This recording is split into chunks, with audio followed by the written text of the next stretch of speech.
Hi అండి, welcome back to our channel. ఈరోజు మనం సాబుదానా ఫ్రెంచ్ ఫ్రైస్ ఎలా చేసుకోవాలో చూసేద్దామండి.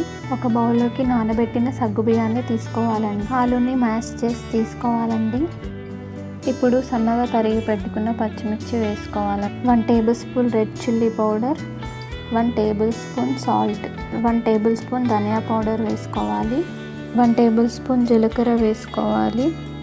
లాస్ట్లో కొత్తిమీర వేసుకొని అంతా బాగా కలిసేలాగా మిక్స్ చేసుకోవాలి.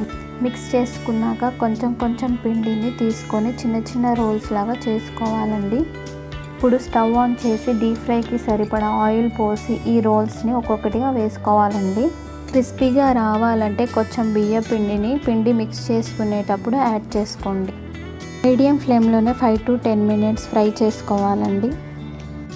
ఇలా గోల్డెన్ కలర్ వచ్చాక ఒక ప్లేట్లోకి తీసుకోవాలి. అంతే అండి, crispy sabudana French fries ready.